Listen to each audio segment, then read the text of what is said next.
Hello and welcome to the Daily Comic and Collectible, episode 307. Now today, the collectible of the day is the Hasbro Toys Marvel Legends Retro Collection Amazing Spider-Man Marvel's Tarantula action figure. A former revolutionary, Tarantula serves New York's criminal underworld as a robber and mercenary. This Marvel Legends figure is designed with premium detail and articulation for posing and display. This series offers elite characters inspired products for fans and collectors. This 6-inch action figure is based on the Amazing Spider-Man comic series.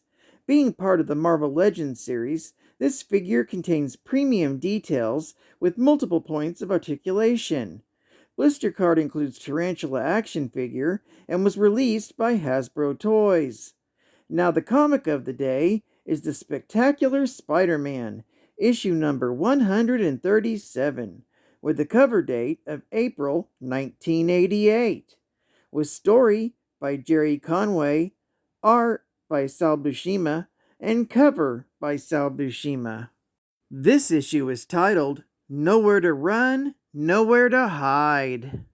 As Spider-Man web-slings across a billboard advertising immigration reform, Armando Ruiz, an undocumented immigrant, is working his late-night job as a janitor at the Daily Bugle, but his work is interrupted by the arrival of the Tarantula. The villain has come to return Armando back to his home country to face punishment for speaking against his government. Ruiz protests, so the Tarantula stabs him with his poison-tipped shoe spike, killing him instantly. As Spider-Man passes by, he hears his death screams and investigates. He's surprised to see the Tarantula because he died sometime earlier, but soon learns this is his predecessor. Before Spider-Man can attack, his spidey senses tingle, warning of guns, and he narrowly avoids some automatic weapons. While dodging bullets, the Tarantula escapes. Hearing police sirens, he's forced to leave and search for his foe. The next day, J. Jonah Jameson is furious at the lack of answers from the police. He orders Joe Robertson and Kate Cushing to drop everything and put their efforts on the Ruiz murder. Joe complies, but he's fearful of the fact that he saw the man known as Tombstone earlier. He has Kate call Peter Parker and tell him he has a new assignment. Elsewhere, during MJ's swimsuit photo shoot, she finds out her makeup artist is an illegal immigrant. She tells Elvira her husband Peter works for the Daily Bugle and offers whatever assistance they can. Just then, Mary gets a call about Peter having a new assignment. She tells Kate she'll pass it on at lunch. Elsewhere, a government agent, Gulliver South, shows up at Tarantula's secret hideout and tells him where to find political refugees from information gathered by the FBI and CIA. Peter runs to meet up with MJ, and he's told Kate Cushing is assigning him on a story with Ben Urich. Peter thanks her and runs off before she can tell him about Elvira. Elsewhere, Joe Robertson stakes out Kingpin's headquarters to confirm if it's Tombstone. Soon, Tombstone leaves, confirming Joe's worst fears. Meanwhile, covering the Ruiz murder, Peter and Ben meet up with lawyer Maggie Michelson. She tells them that Ruiz came to the U.S. seeking political asylum as a refugee, but due to recent changes in immigration law, his status was rejected. As a result, him and his family were considered undocumented immigrants. Ulrich asks about the recent offer of amnesty, but most don't trust governments, especially when most will be sent home to face a firing squad. Peter asks if it's possible if these death squads could come to the U.S. hunting dissidents. Michelson thinks it's definitely possible. Peter looks around the neighborhood, wondering how many people seeking a new life in America could live in such fear.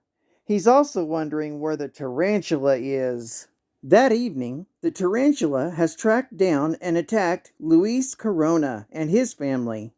As the tarantula pursues them, he's pleased to see that the neighborhood is filled with fear, as it will make his task of rounding up political enemies much easier.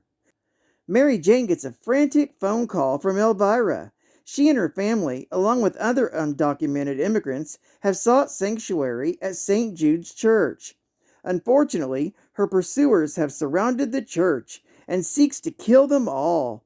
Peter gets the information and speeds to Elvira's location as Spider-Man. Soon, the tarantula and his men break into the church and begin hunting their prey. However, Spider-Man soon arrives. As Spider-Man clashes with Tarantula and his minions, the NYPD surround the church. Spider-Man makes short work of Tarantula's men, but his foe manages to escape. In the aftermath of the battle, Spider-Man is shocked to see the American officials are not only taking the gunmen prisoner, but also those seeking sanctuary. When Spider-Man chastises immigration officials, they explain they have to enforce the law, even ones they don't like. Spider-Man returns home to tell his wife the bad news, but Mary Jane is certain that Peter will think of something to help Elvira and her family. While back at the hideout, Tarantula is furious that Spider-Man interfered with his mission. However, Agent South has a solution to his problem with the wall crawler. Having pulled some strings with the Committee for Superpowers, South has managed to secure the service of their top agent, Captain America. Geek Fact: this story is a commentary on the controversial Immigration and Reform Act, passed by President Ronald Reagan in 1986. The law has been criticized as it specifically targeted Hispanics and promoted continued xenophobia in the United States. Bonus Geek Fact: the original tarantula committed suicide after he was transformed into a giant arachnid, as seen in Amazing Spider-Man, issue number 236, with a cover date of January 1983.